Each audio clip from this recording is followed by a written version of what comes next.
All right, we'll get started. Good day, everyone, and thank you for participating in today's webinar. A couple of logistical items before we get started. Everyone is in listen-only mode.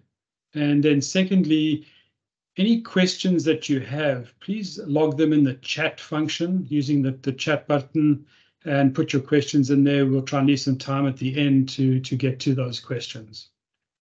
So a brief introduction, a personal introduction about myself before we get started. My name is Andrew Nash, and I'm a senior talent consultant with TalentRise, focusing on organizational transformation and talent optimization. Prior to this role, I spent over 30 years in human resources, working with international organizations, primarily in HR generalist roles, culminating in a CHRO role for a Fortune 500 company. I was incredibly fortunate in my career to have worked with academy companies who are highly regarded as having some of the best-in-class operating systems. So today's presentation is a combination of my experiences with these organizations, as well as having a passion on the topic of organizational performance and helping organizations with creating a successful operating environment. So let's jump into the discussion on how to position your company for success going forward, and more specifically, strategic and talent planning. Just a quick comment on the audience and the folks that signed up for the webinar. Great to see so many HR professionals signing up. This is an area where HR can and should play a pivotal role within organizations. Also, a number of nonprofit organizations. So I'll keep this in mind as we go over the content. Very similar, but there's a couple of nuances that we will highlight as we go on. So let's jump into the agenda. Really going to go through an overview of the strategic planning, what it means, and then some of the tools and templates I think you may find very useful in helping to develop the content of your strategic plan. And then we'll get into the implementation side before switching over to how do you align your talent to the strategic plan. So really an important concept there that we'll cover. And then we'll also discuss the importance of using a facilitator during this process. So as we think about it, as we go through it, just think about it from a point of view that there is a process and a structure and some tools to follow. But outside of that, the development of a strategic plan and a talent plan is a very interactive and participative process. So to get us grounded, we can start off with launching a quick poll here. I'm going to ask you two very simple questions and just use the voting button to answer those questions. The first one is, does your organization currently have a strategic plan?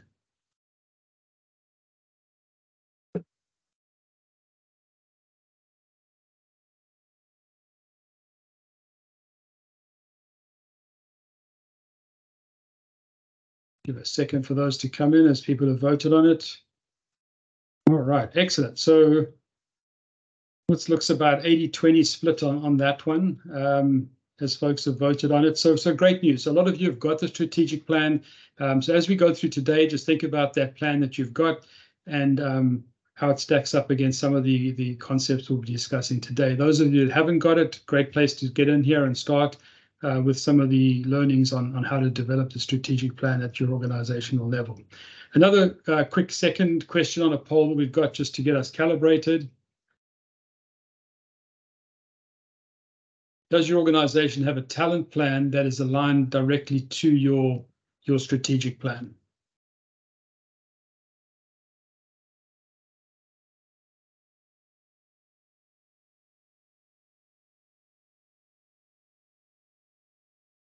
Okay, interesting.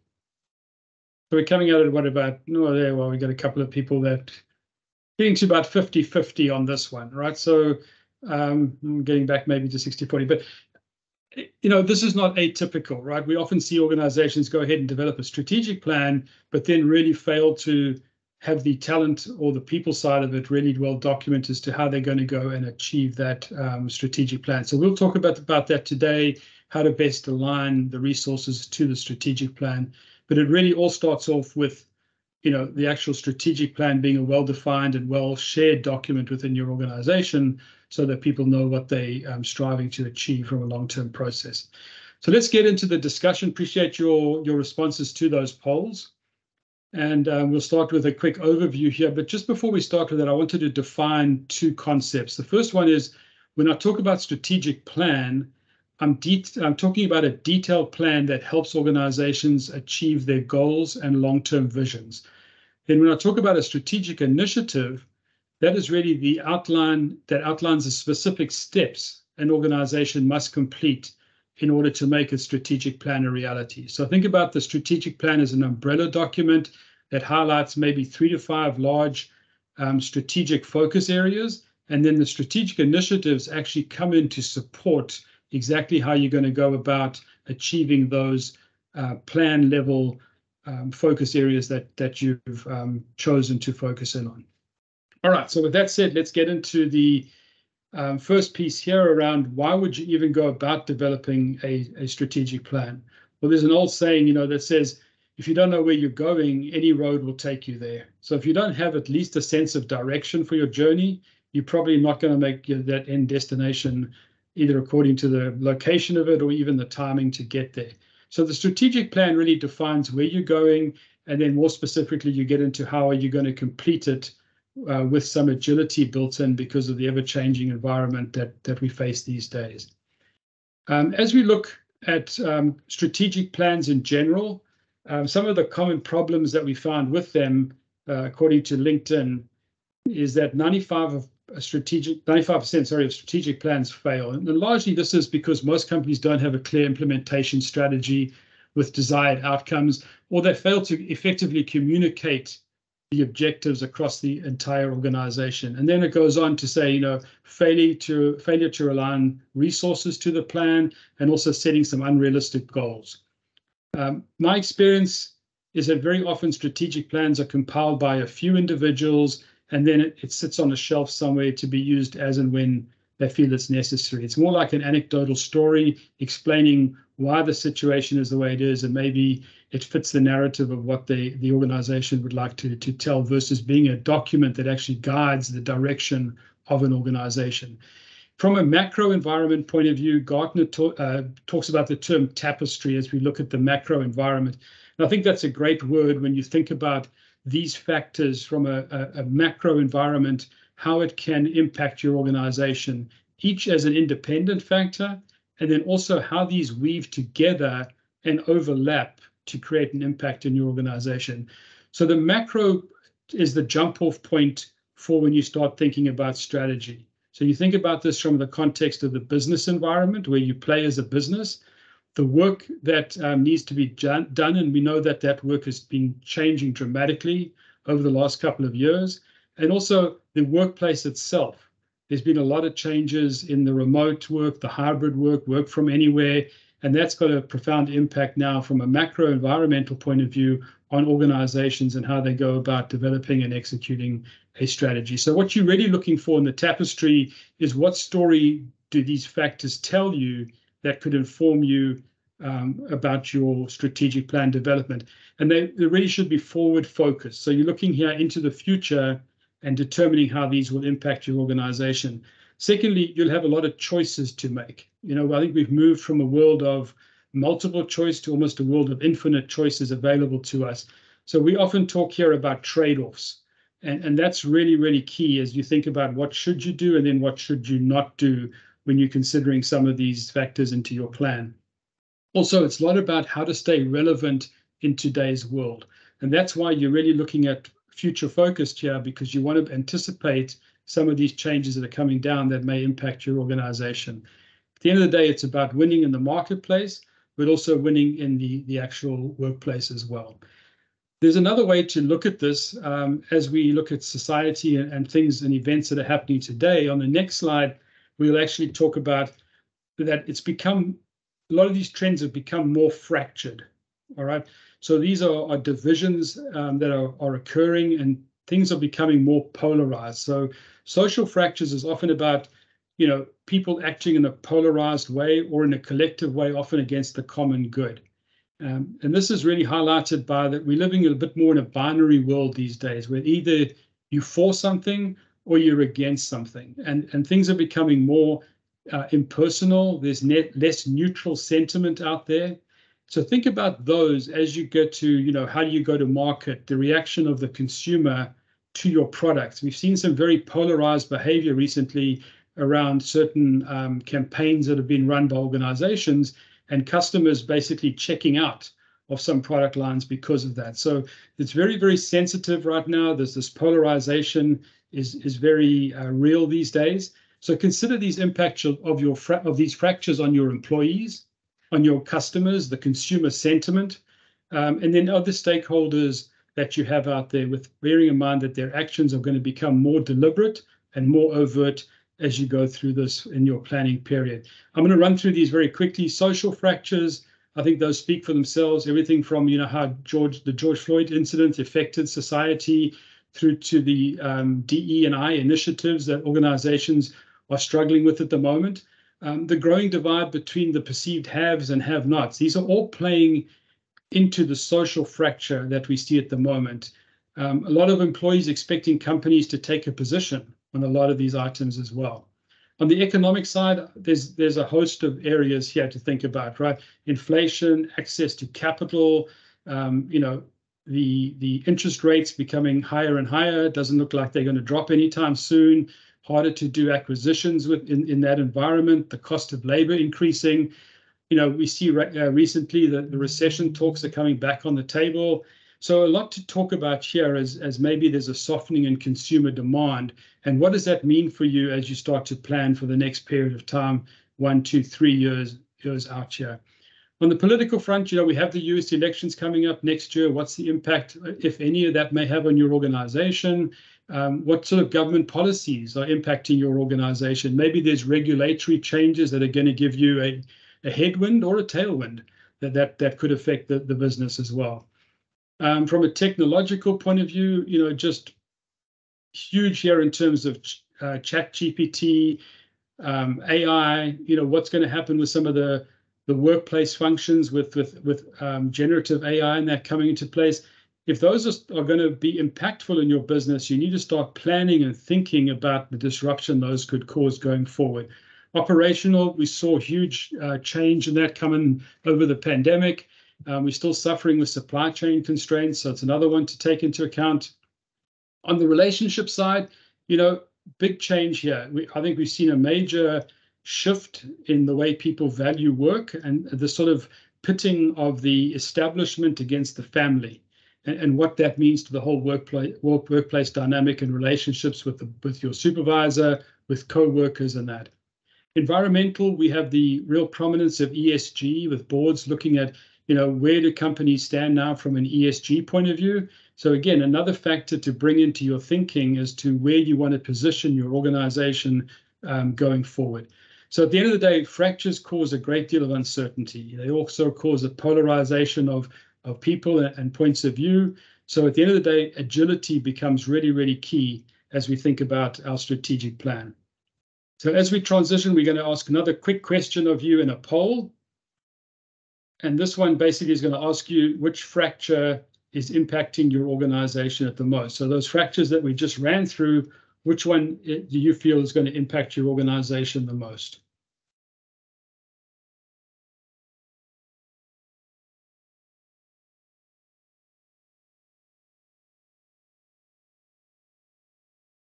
We'll just give it a few seconds here for some responses.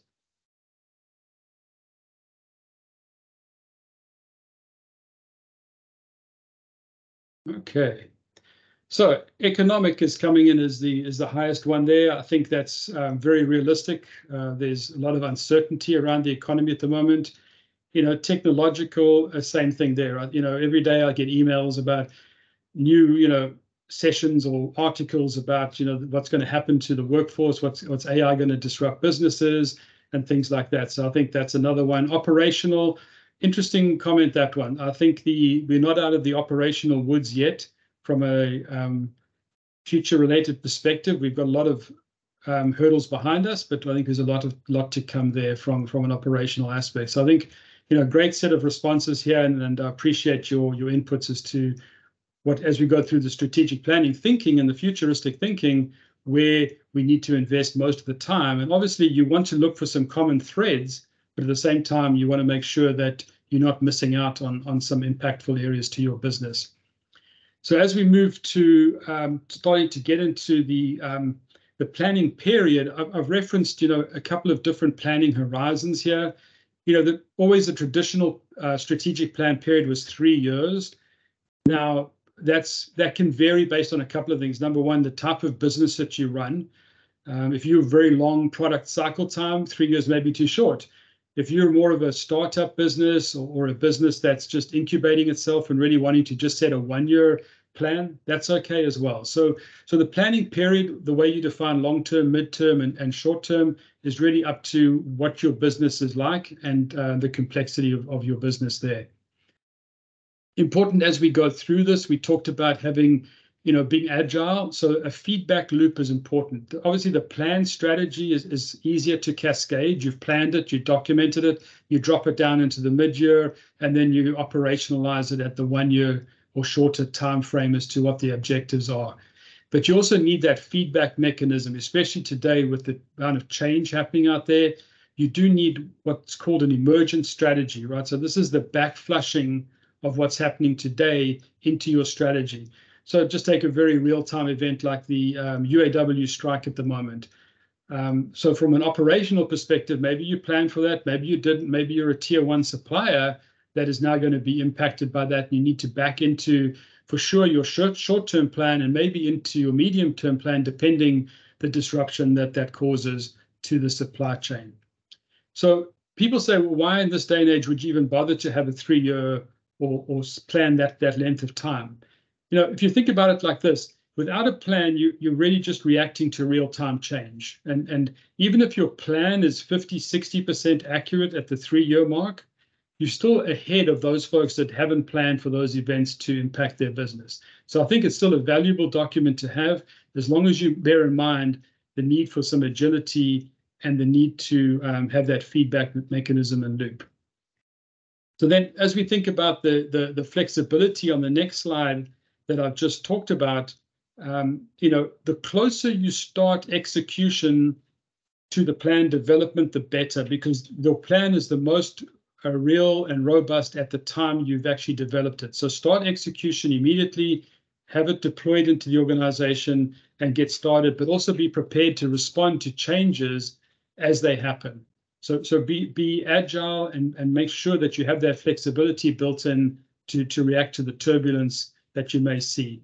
Involving everyone in the strategic plan, or it's certainly a good cross-section of folks in the development of the plan, really helps when you have to make changes, because then it's more of a concerted effort by folks in the know, and it can become a living document. So think about that, developing it with a team of folks that have a deep understanding of the content and the subject matter that you're talking about. What we have on the next one is a roadmap that I've tried to lay out here that gives it some structure around a process, but really an 8-step roadmap is the format I'm recommending here. And we're going to run through this 8-step roadmap over the next series of slides. But just starting off with step number 1, right? We've talked a bit about this one already, looking at the external trends. We talked about tapestry. We talked about fractures that are happening at a macro level and what impact they have on the organization. So from this perspective, we're talking about an outside-in view, right? We're looking at the outside and we're bringing those dynamics into the organization. I think that approach fits most organizations. However, there are a few organizations out there that would benefit or would be advantaged by having an inside-out approach. This could be occasions where the organization applies their unique capabilities that they have and drive that out to the marketplace. So essentially, they're creating the market and they're creating the strategy around that. But those are going to be in very few of the cases where there's a unique capability that they have that maybe others or no one else has yet, and they're going to go out and define the market. So that was step 1. Step number 2 is looking within the business. So now we've got these external factors. Now we're going to look around, what is the industry that we're playing in, thinking about our customers, where is their sentiment at the moment, how do they rate us as an organization, our products, thinking about those areas within the business. You can certainly look here as well at any problems that we have within the business from an execution point of view that may be hindering the achievement of a strategic plan. Step number 3, we look at here, what would give us a competitive advantage to capitalize on those trends we've talked about and also to minimize risk. And we're really thinking here about creating some prioritized scenarios from the intelligence that you've gathered so far. In number 4, we start taking those scenarios almost at a strategic plan level and breaking them now into the strategic initiatives. So these, again, are the way that you're going to go about tackling each of those plan areas. Remember, I said around 3 to 5 plan areas coming out of those scenarios that we've created. And then we have the initiatives linked to each of those that need to be very clear and very specific around the delivery of those plan areas that we've identified. All of this doesn't come too much if you don't have a measurement tool to say, how well are we doing? Obviously, a P&L is the sort of the one barometer that you're always going to have out there as an organization. But the other ones you can think about are just KPIs that are going to track those initiatives, and are they achieving what you intended them to achieve? Are you on track? Are you off track? And then really moving into number 6 is you want to have a very strong, well-documented 1-year action plan. So you're taking that, you're boiling it down, and you're saying, what are we going to achieve over the next 12-month period? And this really creates the accountability against that strategic plan that you've got. So things like, who, what, when, how much, by when, the timelines, things like that. You want to have that really clearly defined and documented. And then you want to have a cadence of measuring that, which is really the deployment to the organization. So the deployment to the organization has got 2 aspects to it. We're going to talk about this one a bit later as well. The first one is the deployment of those measurements and some kind of cadence review process as to how are you hitting the hard numbers. The second part is the communication of the actual plan and the initiatives to the organization. Where's the organization going over the plan period? What do they want to achieve? Why has the organization chosen these areas to pursue? And really getting people coalesced around the purpose of the organization and the why of the organization as to where they're headed. So this brings it to life within the organization, and it doesn't just become a document that only certain folks have access to and understanding of.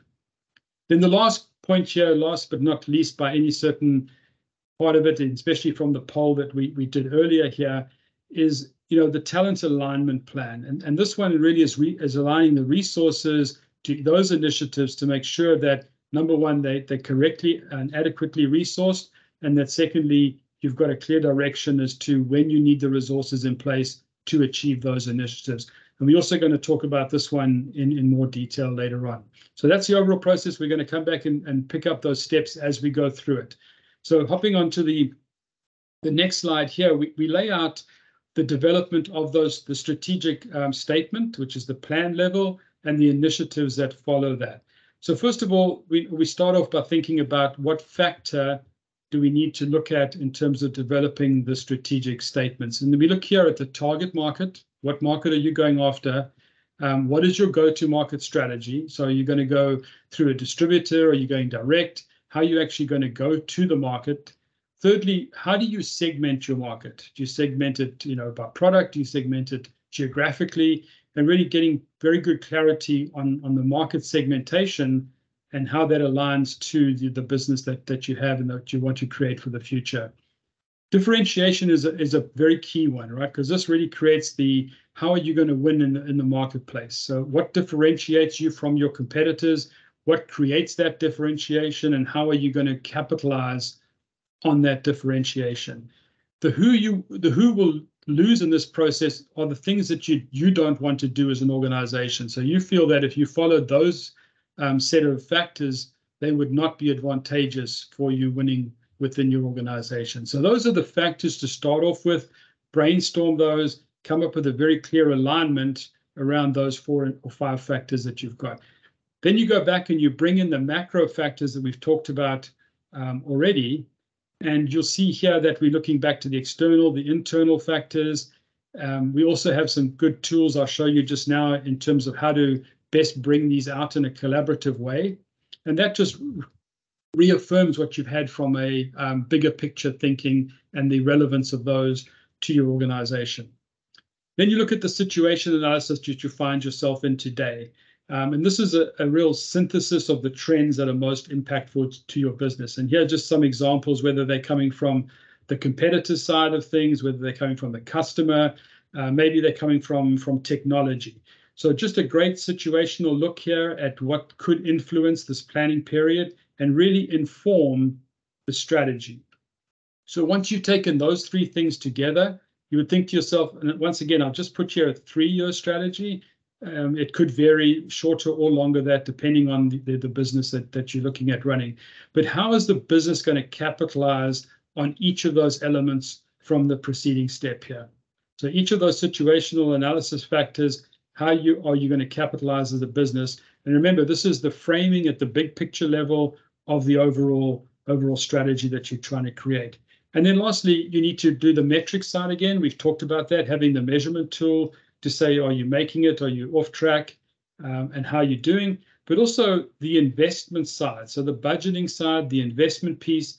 Without that, you can come up with some great ideas and great thinking around strategy, but if you don't have the money to back it up or access to the capital, that they're never going to really come to light. So you want to make sure that if you're pursuing an acquisition or something, that you would have the ability to execute on that acquisition, or if you're looking at setting up a greenfield site somewhere, that you do have the financial wherewithal to expand into that market. So this process is very interactive, involves a lot of brainstorming, debate, scenario creation, hypothesis, consensus coming out of it. But the real one thing that you need to rely on here is the data, because you could go down a lot of different rabbit holes relying on people's opinions, right? So you really want to back it up with intelligence out of the marketplace, feedback that you've gained, surveys that you may have run. So as much predictability on data as possible really helps this process run. At the end of the day, through the whole thing, you are answering the question, how will you do it differently than your competitors in industry? And why are you chosen over and above the competition? So if you can answer those two factors, that's going to help you a long way on your journey. And then the macro factors are really helping to inform those decisions, right? And help to inform where you may pick up some tailwinds or sort of stave off some headwinds that you're seeing coming down the road at you over the planned period. So that's the sort of way you start off the process in developing the actual plan, and then the initiatives aligned to that plan with some semblance of looking forward to make sure that you're considering, do you have the wherewithal from an investment point of view to go out and achieve those initiatives that you're defining. Right. To help you do this, we'll look at some strategic plan tools and templates. The first one is one that's probably very familiar to all of you, and that is in the realm of the SWOT analysis. Won't say a lot about this one. It's just a very simple, easy to use tool, but it still remains very powerful in what it does. Just remember, strengths and weaknesses are internally focused, and then the opportunities and threats are the external focused items. It helps concentrate the organization's thinking on these two areas, and it gets the team focused in on coming up with what they think are these 4 different categories. The next one that is less well used, the next tool is the PESTEL analysis, which really lines up 6 different factors to look at. This is very useful for nonprofits, right? This is similar to going back to those tapestry slides that I talked about, but you're really here looking at the political, economic, social, technological, environmental, and legal aspects of what could come into your thinking around planning. So for nonprofits, you need to really take into account the mission and vision, as well as the role of the board within the organization. And the external factors are often then very relevant to what those factors tell you. The mission and vision, those are the sort of key parameters that guide a lot of nonprofits. So you want to make sure that you don't forget those in your planning as well, right? So those are some things that are key for you to say, how are you going to realize what you set up as your mission for the nonprofit or for the organization itself. So external factors in your cases may be a lot to do with with fundraising, What is the climate like for fundraising? Is that climate going to change over this period because it's going to be influenced by these factors that we see coming down the road, economic, political factors like that. The other thing is, what is the risk like if you look at it from are you too reliant on one source of income or one foundation for revenue? So think about it from an organizational services point of view, the funding ability, the likelihood of that funding being there, reserve policies you may have to have if you see some, times coming where you may be very thin on the fundraising. And then, what is the competitive analysis telling you, and what contingencies do you need to make as an organization? So financial health for nonprofits is a big key focus. So just bear that in mind as you think about it. Otherwise, whether it's a nonprofit or for-profit organization, there's still a lot of these that are duplicative and applicable to both types of organizations. The other tool that we'll switch to next is a prioritization matrix.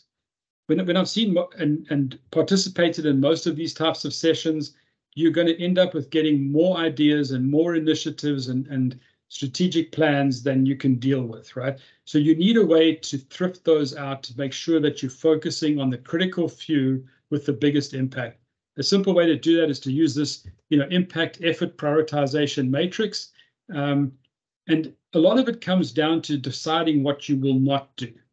Okay, this allows for focus on what you will do and the alignment and prioritizations of resources and efforts around those initiatives. It's also a useful tool to help, sort of corral some of the folks that may want to chase after the big bets, right? The big wins, right? Let's go and acquire an adjacent business. Let's go, expand into new geographies around the world and that. Do you have the wherewithal to do that? Do you have the talent and resource base to go after those big bets or not? Those will be some of the challenging questions that you would ask. The other one is the bottom right-hand quadrant there. These are the sort of pet projects, I would call them, that certain folks may want to try to get into the top of the pile here to get focused on. So, unfortunately, sometimes founders are in this category, right, where they've got a pet project where they want to make sure they pursue something because it's very near and dear to their heart. If you get the team to go through this exercise, that can help inform them that, maybe that's a bit of a money pit for us. It's not supported by the macro environment. It's not supported by the investment profile we have, and it's therefore shouldn't really be one of the factors that we focus on going forward. So just a very useful matrix. You can use this in a lot of elements and a lot of varieties of work, not just for strategic planning, obviously. The next one is what's called a MECO chart. Some of you may be familiar with this, but basically it's a stacked bar graph that shows categorical data. So you compare category items within a group. So, for example, you could use this for market share. What percentage of market share do you have versus your competition, and maybe across different regions that you play in? The second one you could focus in on is growth, right? Where do you anticipate the growth coming from in the future? You could look at it as a margin analysis. You could also segment an industry with this by customer, by product, by your competitors. So just a very useful tool, requires a lot of data gathering, but is excellent to inform you as to where you stack up in a certain position, whether it's, as I said, whether it's against the customer, how your product features, how you're doing on a regional basis. Very, very useful for that.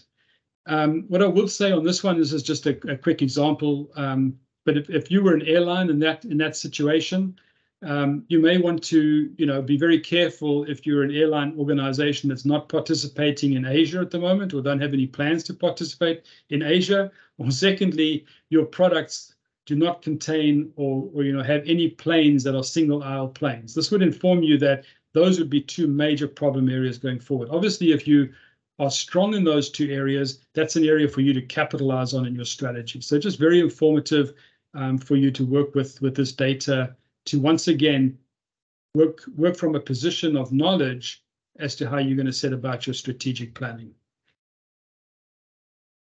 And then the last tool I've got to show you is really a measurement tool. It's referred to as a bowling chart. I know it's quite hard to read, but it's very simply looking at what your metric is, who's the owner of it, and then what is the plan that you set out to achieve, the KPI or the measure itself, and then what is your actual, and this one tracks it set by month, and it's just a barometer to let you know how you're doing. Ideally, you'd like your measurements, your KPIs, to have both leading indicators and lagging indicators, right? A leading indicator, think about it, is looking out the windshield, and a lagging indicator is looking out the rearview mirror. So some big picture leading indicators are things, for example, like, consumer confidence index, the GDP, jobless claims. What is the correlation of these events to what could happen to your organization going forward? Customer complaints, if those increase, we normally see a drop off in product purchases. That would be a natural correlation, right? The number of marketing events per month leading to, SQLs would be another leading indicator.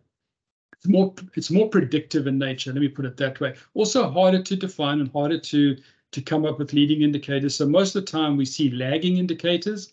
And this could be simple things like, the number of sales appointments that we had last month, or what was our turnover last month, right? So you're always reacting to the data, trying to play catch up with that data.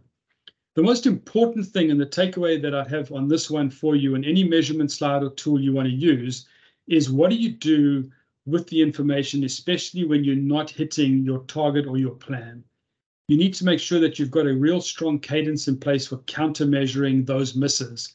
And that primarily revolves around some kind of problem-solving mechanism. So whenever your choices of problem-solving tool, whether it's the 5 whys, whether it's 8D, A3, whichever one of those tools you like to use, you do need to have a cadence in place. A lot of companies, color code these charts, red, yellow, green, and they may have the cadence, say, after 3 months of red, or 2 months of red, or whatever it is, you automatically, the cadence is that you go into a problem-solving tool to root cause it, get to the bottom of it, so you can then change the trajectory of that metric and get it back on track. Then I do have the next slide is a simple template that if you wanted to, get something designed, I found this useful to use in smaller businesses, maybe startup businesses where they need like a 1-year plan to get going. It's also very useful for a function. Ideally, you'd want to design a functional strategic plan, like say for in human resources, that aligns to the business strategic plan. But where there's a disconnect there, or one that hasn't been well developed at the organization level, you may still want to say, hey, I'm going to try and do this at my functional level, and this is a way to go about thinking it, or you could use this to populate from the overall business level strategic plan. Start with the results you want to achieve, go back to look at the current state. There's obviously going to be a gap there, and then come up with the 4 to 7 initiatives that you want to use to make sure you capitalize on the gap and achieve that future state. And those will be informed by a certain number of assumptions. All right, so again, that's looking at what's happening in the environment around you, external and internal to the organization. If you're a functional area, the key question you want to be answering for yourself here is, why does the enterprise rely on your function? So think about that as you start to develop that tool. Right, we're now just going to change gears as we go back to the process. We now look at, we've discussed how to create a robust strategic plan document, but there's still 2 critical steps we want to go to. The first one, and we'll hop onto that now, is how do you deploy it to the organization? This is the first critical action you need to take here.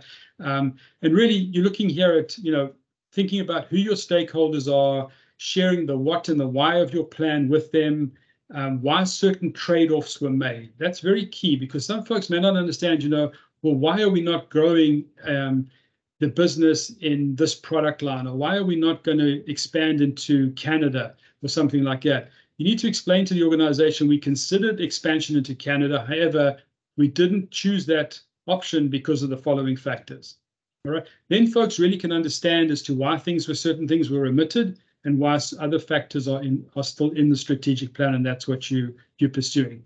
So think about it as, a well-communicated strategic plan with the what and the why allows people to operate and make decisions and perform within these parameters. Okay, so it really helps you avoid a lot of waste. If folks working on the wrong kind of initiatives, the wrong kind of focus areas, making decisions that are not aligned with the strategic plan or the strategic initiatives, it gives them an overall, sandbox to make sure they're playing in. And ultimately, what you're wanting to achieve as an objective from the deployment is strategic unity within an organization. Next one on the roadmap is the talent alignment plan. So this is the next and second critical action we've got. So the first one, as we look at the next slide on the talent alignment plan, is the best strategic plans will not see the light of day if you don't develop a talent plan that closely aligns to the delivery of the strategic initiatives. So for those organizations, and we saw at the first poll, there was a bit of a gap between companies that had a strategic plan and companies that didn't have a talent plan aligned to that strategic plan, right? Not the ideal scenario, and something I would definitely not advocate for. But so you definitely want to have the business plan inform the talent plan, and you can develop your HR strategy around that as well as to how your function is going to contribute to the achievement of the overall strategic plan and strategic initiatives of the organization. And you can think about it through three lenses: the talent lens, the workforce, the employees, the people that you have, the skills that they have, how that lines up to what the strategy is calling for. From a leadership point of view, do you have the leadership or the supervisory capability? Do you have the pipeline of talent? A lot of organizations will struggle to expand geographically or to conduct an acquisition because they just lack the talent and the leadership pipeline of succession to go out and do those things. So again, importance of building a robust succession planning process within your organization could be a key to delivering on the future strategic initiatives of an organization. From an organization point of view itself, organizational design may be needed here. The structure of the organization may need to change or evolve or expand to meet those initiatives that you've identified. And you'll want to look at, what the team's strengths are like, what kind of, work style do these teams have. So thinking about it from a multitude of directions, very, very key in doing this. So just time again for me to take a sip of water. So I want to make you do a poll here on the next slide. And this is basically asking you, what is the most significant talent challenge you face in attaining your strategic objectives? We've just given you some examples here to choose from, but just vote on your number one on that one.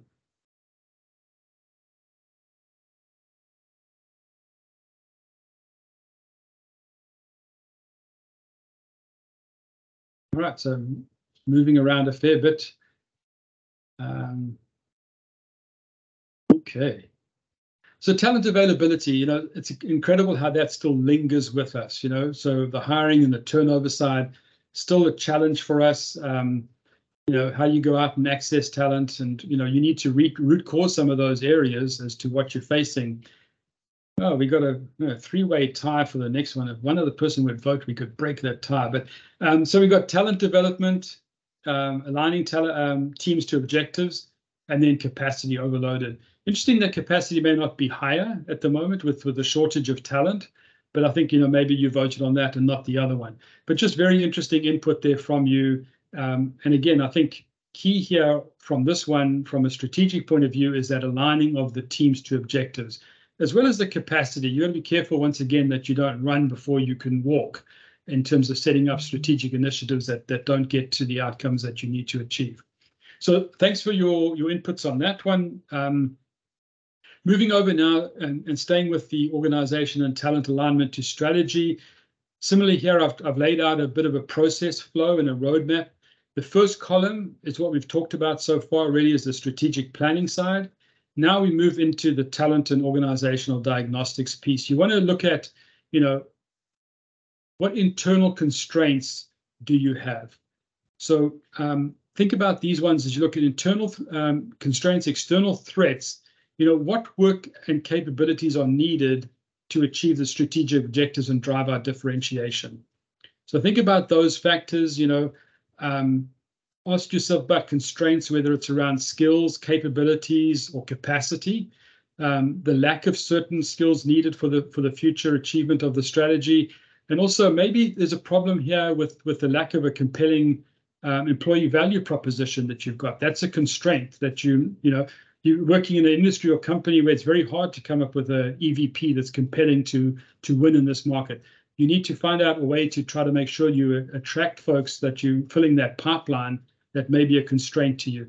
Organizational design, also very useful in this one. The threats, the tight labor market that came out in the polling, access to talent, the cost of labor increasing, all in light of the macro factor of a softening economy. All right, there's a dynamic play going on there, and you need to think about that as you look at your human strategy, your human capital strategy, as to how you can overcome those and balance those two areas, and once again be agile to change. So the talent alignment plan, for every strategic initiative you have to conduct the gap analysis and then draw up the action plan that goes alongside of that. So really, really important that there's direct alignment between those two factors here. If you look at the quote at the bottom there, less than 20% of executives successfully align their business strategy to their talent strategy. As I said at the beginning, huge opportunity here for HR to place it at the strategic level within an organization. A tool that I've found and very useful in my career, I've seen numerous assessment tools in my career, but I really do like the predictive index tool. It's validated. It's the only tool validated for the hiring process, but it considers the full employee life cycle that you see here. So it's a very data-driven process, starts with your strategy, ends with your results, and everything that happens in the middle is around the people engine. So think about this as you maybe wanting a tool that would help you on your journey.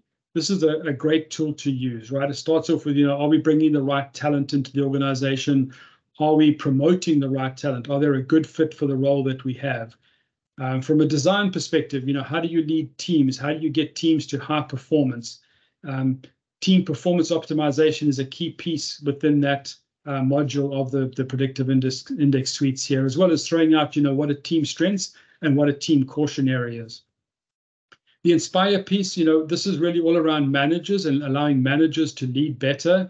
I think we have a leadership crisis in a lot of organizations at the moment, but this really helps managers, how to coach employees, how to develop, motivate, inspire those individuals to greater performance, but basically relies on using individual insights out of the assessment to drive that performance. And the diagnosis is really about how we're doing. Some companies use surveys and that to make sure on that one. I'm going to show you two quick slides on the next 2 pages here as an example of what the predictive index will do. With so much work being done by teams today, you may want to look at what your team dynamic looks like, what the work style is. It plots it very well on this matrix and aligned to 4 key business operating principles around teamwork or innovation, agility, results, discipline, and process and precision, but really throws out, what work style your team that you're leading has, what the strengths are, what the potential caution areas is. And then it takes it on the next slide, it takes us one step further and actually aligns it now to the strategy. So what strategy is this team pursuing? And that you choose as a team, you go through the strategic ideas and you choose those strategies that you're pursuing. It layers that against the quadrants and sees how well your team is aligned to that. And it'll show you where you got strengths against that strategy and where there's going to be some potential caution areas that you may want to make sure that you're covering off on from that perspective. So again, just a great tool. TalentRise is a certified partner of Predictive Index, and we use this a lot with clients in that and found it extremely beneficial in part of this talent journey. All right. Thinking back on this whole process, I've covered a lot of material in a short period of time here. I've been in numerous strategic planning sessions that can become very emotionally charged. They can get off track. They can derail themselves. So bringing in a facilitator, whether it's internal or external, that has that neutral perspective and that can maintain objectivity of the process, in my opinion, it's an invaluable resource to include. So think about that as you go through it. Because it's not a paint by numbers process, because it's very interactive and participative, you really need to think about how best you could facilitate those sessions. Smaller organizations, less complex, this could be take place over a few weeks. Larger, more detailed organizations, this will take months to develop a full strategic plan and the initiatives and everything else that goes along with that. So think about these as you having a facilitator as you go through your strategic planning part of your development. I'm going to wrap up now. If there's any questions you've got, we've got some time at the end here. Put them into the chat function if you don't mind, and we'll try and answer those questions as they come in. So are the key takeaways from today's session, if we think about it, the strategic plan must consider both external and internal factors and how those weave together on an impact to the organization. Look out for the common pitfalls that are highlighted at the beginning. Be careful of those. Make sure the strategic plan is agile and dynamic. The key question you're trying to answer all the way along this is, how are you going to win as an organization? And win means how you're going to win for your stakeholders, all your stakeholders involved. Leveraging the tools and data to assist in the process. I've gave you some examples there of tools and data. Make sure you do leverage those as you go forward. Organization-wide alignment. We talked about deployment to the organization as being key, as well as the benefit of having a facilitator involved in the process. And then lastly, consider the talent implications of each strategic initiative and how you would go about solving for each one from a talent and capability point of view. So that just sums it up. I do have one last one that just also gives you a summary here of the process I've gone through. It sort of puts it in a more pictorial form, graphic form for those of you that are more visual, and how you would go about bringing the external and internal factors into play and drilling down to finally the action plan that you need as an organization. So that's what I have for you today. Just checking here, Austin, on the chat side. I think we are okay on that side, right? Yes, no questions so far. Okay, well, I don't know if everyone's still out there, but hopefully you are. Hopefully that was informative to you. I've got my contact information at the end here. Please reach out. Feel free to contact me. If you are in this process, you need any kind of help in that, happy to do that and help with you. But hope you enjoyed today's session, and best of luck as you go forward with doing this. Thanks, everybody. Bye-bye.